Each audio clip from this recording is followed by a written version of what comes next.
Hello everyone, welcome back to our channel. घूम घूम के हमारे कार की क्लच प्लेट पूरी घिस गई थी, तो अभी उसको गैरेज में डाला है और अभी हम पुणे के सेंट्रल लोकेशन में जा रहे हैं, दैट इज़ पातालेश्वर टेम्पल।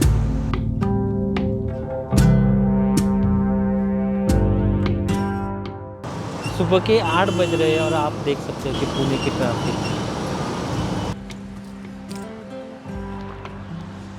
सुबह जल्दी आने का बेनिफिट है कि आपको मंदिर के सीधा पास में पार्किंग मिल सकती है। तो अभी हम पातालेश्वर टेम्पल पहुंच गए हैं।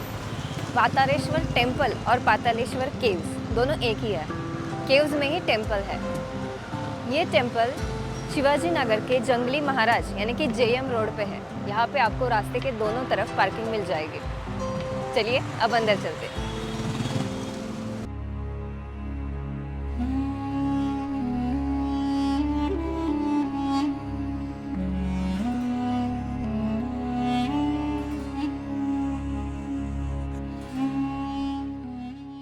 Pataleshwar caves archaeological survey of India के अंडर आता है, इसीलिए ये एक प्रोटेक्टेड मॉन्यूमेंट भी है।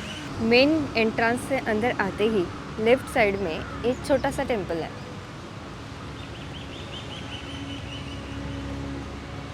राइट साइड में एक बड़ा सा बरगद का पेड़ है। इसके पास हमारी कुछ मेमोरीज है, वो हम लास्ट में शेयर करेंगे।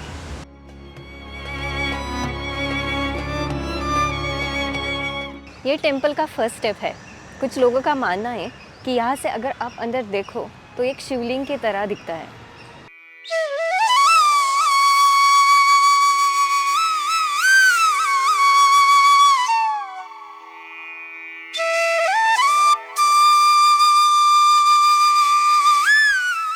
जैसे हम हमेशा से कहते हैं कि अगर किसी भी जगह को आप विज़िट करते हो तो वहाँ पे कचरा मत फैलाइए। अपना कचरा खुद इकट्ठा करके अपने साथ लेके जाइए, कूड़ेदान में डालिए। केव्स में जाने के लिए ये एक रास्ता बनाया गया है और यहीं से नीचे आप मंदिर की ओर जा सकते हो। टेम्पल के अंदर जाते ही लेफ्ट साइड के कॉर्नर में एक नंदी की मूर्ति रखी है। पाताल मतलब ज़मीन के नीचे। ये मंदिर ज़मीन के नीचे बना है, इसलिए इसको पातालेश्वर कहा जाता है। अब आप मेरे पीछे देख सकते हो नंदी मंडप। जब मैं मेरे मास्टर्स के लिए पुणे में आया था, उस टाइम मैंने ये मंदिर विज़िट किया था और उस टाइम इस जो मंडप की स्थिति थी वो बहुत ही अच्छी थी। उस टाइम यहाँ अंदर जाना अलाउड था, बट अभी जब मैंने यहाँ पे विज़िट किया तो मैंने देखा कि छत में कुछ क्रैक्स आए हैं, तो उसके कारण because of the safety reason management ने अंदर जाना मना किया है।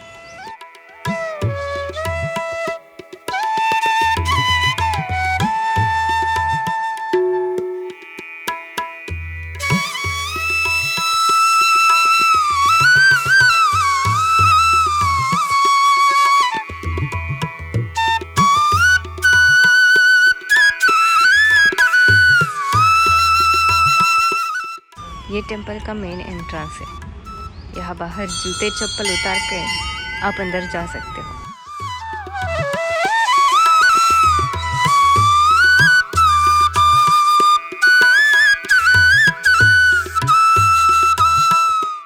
अभी हम केव्स के अंदर हैं। यहाँ पे आप देख सकते हो कि स्क्वायर शेप के पिलर्स 10 एक रो में ऐसे 3 रोज बनाई गई है।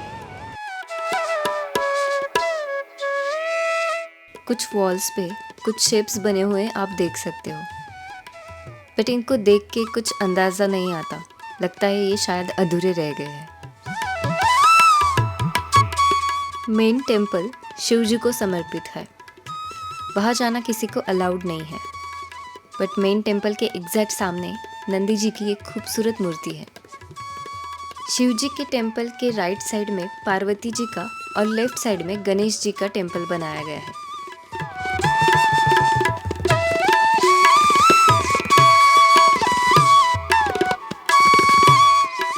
इन तीनों टेम्पल के लेफ्ट साइड में हनुमान जी की एक मूर्ति है और इसके एग्जैक्ट सामने राम, लक्ष्मण और सीता जी की मूर्ति है। टेम्पल को प्रदक्षिणा मारने के लिए भी बहुत बड़ी स्पेस है।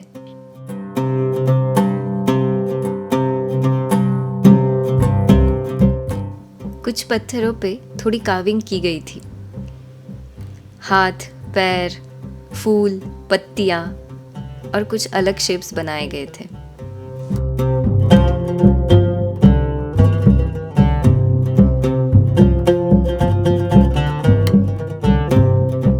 यहाँ पे कुछ आर्किटेक्चर कॉलेज के कुछ स्टूडेंट आए हैं और वो हर चीज़ को बहुत ही बारीकी से देख रहे हैं। यहाँ पे आप देख सकते हो कि इनका केव्स बनाने का प्रोसेस कैसे होता होगा, और आप ये भी देख सकते हो कि शायद किसी कारण से इसका काम अधूरा रह गया है।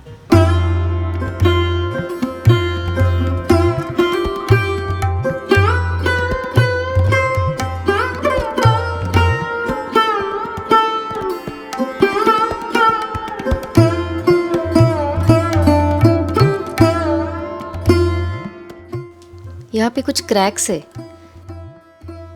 और इनके बीच में कुछ कॉइन्स फंसाए गए हैं।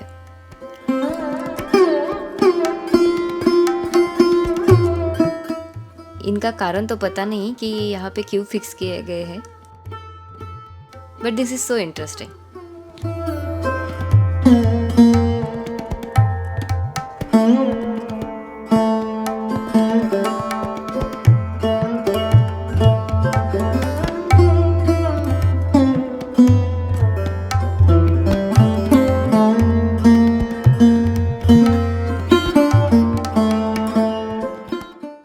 पातालेश्वर केव ये एक होल रॉक कट आर्किटेक्चर है, यानी कि एक अखंड एक होल रॉक में कट करके बनाया गया है।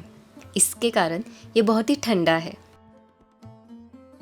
कुछ लोग ध्यान कर रहे हैं, कुछ लोग यहाँ पढ़ रहे हैं। यहाँ का माहौल भी काफ़ी पीसफुल है। अगर आप भी पुणे आते हो तो पातालेश्वर केव को ज़रूर विजिट कीजिए। पातालेश्वर केव्स 8वीं सदी में बनाए गए थे।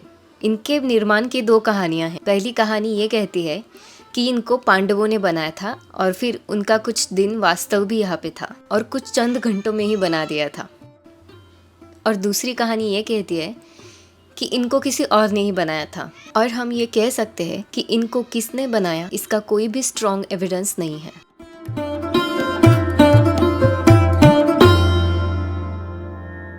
अच्छा हुआ ना या सुबह सुबह हम आए। एक्चुअली सुबह सुबह आने का वही बेस्ट पार्ट है कि आपको सबसे इम्पोर्टेंट तो पार्किंग मिल जाती है, और जो वेदर होता है दैट वाज ऑसम। यार पर तू कुछ वो बरगद के बारे में कुछ स्टोरी बताने वाली थी। अरे हाँ, आपको याद ही होगा 2018 या 19 में मैंने यहाँ पे एक लैक्मे का कोर्स ज्वाइन किया था। हाँ यही था वो सामने। यस, बट पहले अपने नए दर्शकों को, जो नए हमारे साथ जुड़े, उनको कुछ बता दूँ। हम दोनों एक फ़ोटोग्राफर्स हैं। हमारी नई कंपनी शुरू हुई थी तब क्लिक शॉवर हमारा ब्रांड नेम था। तो जब हम प्री वेडिंग के लिए जाते थे आउटडोर लोकेशंस के लिए, कहीं बीच पे कहीं ट्रैवल करके जाना पड़ता था, 2 दिन का शूट होता था, तो क्लाइंट बस के आप ही कर लो यार मेकअप, एक पर्सन फिर से कैरी करना, उनका रूम सब एक्सपेंस बढ़ जाता है। इसलिए उन्होंने, बहुत सारे लोगों ने, क्लाइंट्स ने मुझे बोला था कि आप खुद कोर्स कर लो। तो जब मुझे मेकअप का एम भी नहीं पता था, तब मैंने, हमने तो कभी सोचा नहीं था कि मेकअप आर्टिस्ट का कोर्स करेंगे ये वो। सीरियसली बस just to give one ad customer on satisfaction, service. हाँ कस्टमर सेटिस्फैक्शन के लिए तो मैंने वो कोर्स ज्वाइन किया था। तो बरगद के पेड़ की कहानी ये है कि जब मेरा फाइनल असाइनमेंट था तो मैंने एक मॉडल को रेडी किया था अपने वेडिंग अटायर में पूरे। तो उसका फोटोशूट उस बरगद के पेड़ के पास किया था। यस, और वो फोटोज इतने अच्छे आए थे। Seriously one of the best photo. Obviously हमारे चल रहे थे शूट, बट और उस असाइनमेंट में आपको शायद you were the topper of the batch and you are the only the one who got the A+ grade ना। यस। और वो जो that photo turn out to be one of the best photo of the click shower, और that become a face of the click shower. Everyone was like कि वो लतिका ही तो नहीं है। अगर आपके लिए रेफरेंस के लिए वो हम यहाँ कहीं दिखाएंगे वो फोटो। एवरीवन वाज कि अरे लतिका कब शूट किया, अरे यार हम अगर कंपनी चला रहे हमारा ही फोटो लगाना इट्स ऑकवर्ड। यस, ऑब्वियसली लगा सकते थे, but obviously we should put some client photo कि हमने जो शूट किया है, तो हमने वो लगाया था बहुत दिनों, and that become a click shower face. Yes. So ठीक है, अभी तो हमने वो कोर्स भी कर लिया, सब कर लिया, so do you think that was a waste of time, और we can not have a waste of time, but do you think that was a worth to spend Lakhs. Money and time on the makeup? Because अभी हम photography assignment में इतने busy हो गए कि we are not taking a makeup assignments. मुझे ऐसे लगता है कि मेकअप असाइनमेंट्स पहली बात तो ये लेना इसलिए हमने बंद किया बिकॉज बहुत हेक्टिक हो जाता था मेरे लिए. That is true. खड़े होके 4 बजे उठ के मॉडल्स को रेडी करो, अगेन मुझे आर्ट डायरेक्शन पे देखना होता था, सब उनके कॉस्ट्यूम्स एंड एवरीथिंग, फिर उसके बाद फोटोशूट करना, मतलब मुझे एक सेकंड भी I definitely agree. नहीं मिलता था breathe मतलब यू के लिए. आपका जो डे स्टार्ट होता था makeup again shoot direction again second makeup, again shoot, totally exhaust. मतलब मैं पूरा एग्जॉस्ट हो जाती थी और मज़ा आता था काम करने में, बट अगेन वही है कि सब कुछ हम नहीं कर सकते. तो 1 साल के बाद मैंने वो बंद कर दिया था क्योंकि अभी असाइनमेंट्स भी बढ़ गई थी, फोटोग्राफी इतना बढ़ गया था, and that was my first passion photography. तो मैंने वही कंटिन्यू किया एंड मेकअप का बंद कर दिया. पर मुझे नहीं लगता कि वो but waste again the of question. The main question was कि मुझे नहीं लगता कि वो वेस्ट ऑफ मनी और वेस्ट ऑफ टाइम था, बिकॉज कोई भी चीज़ वेस्ट नहीं जाती, उससे हमें कुछ ना कुछ सीखने को मिलता है. तो इस चीज़ से मुझे ये चीज़ें सीखने को मिली कि फोटोग्राफर्स और मेकअप आर्टिस्ट का हमेशा कोऑर्डिनेशन का बहुत प्रॉब्लम होता है. तो I know as a photographer point of view कि मेकअप आर्टिस्ट के इश्यूज और प्रॉब्लम्स क्या है, और मेकअप आर्टिस्ट के पॉइंट ऑफ व्यू से भी फोटोग्राफर्स के इश्यूज और प्रॉब्लम क्या है. I know the both of the things, so I can coordinate better. This is altogether different war, makeup Yes. artist and photographer, and you have done the both the part means experiences. role. Yes, and the second point is कि यहाँ जो colour theory basics जो भी knowledge हुआ था मुझे मिला था, ये चीज़ें मुझे एडिटिंग में भी बहुत काम आई. Because colour theory is wholesome different topic जो हम फोटोग्राफी में भी सीखते हैं, बट जो बारीकी से और जिन डिटेल से मेकअप में सिखाया था उसका मुझे वहाँ पे ज़्यादा मतलब यूज़ हुआ. I think also in the means portrait session when we do the indoor flash photography, Yes, that yes, time yes. the means मुझे if पता होता है कि what kind of exact makeup क्या we should करना use. है क्या नहीं करना है. नहीं तो लाइट ज़्यादा रिफ्लेक्ट हो जाता है, बर्न हो Right. जाती है skin, Right, so right. You know I that. Can guide makeup artist कि ये करना है या नहीं करना है, जो भी होता है. तो वो फैशन पोर्ट्रेट्स में हम ज़्यादातर यूज़ करते हैं. So the moral of the story, कोई भी कोई भी वेस्ट चीज़ वेस्ट नहीं जाती. कुछ भी सीखो कहीं ना कहीं आपके जीवन में वो आपको काम आने वाली है. डेफिनेटली. चलो धूप चलो. बढ़ गई है, इसी के साथ योर डायलॉग. तो मिलते हैं हमारी अगली वीडियो में. अगर आपको ये वीडियो पसंद आई हो तो लाइक करना, अपने दोस्तों के साथ शेयर करना, और अगर नए हो तो सब्सक्राइब ज़रूर करना. Latika and Mitesh signing off. चलो.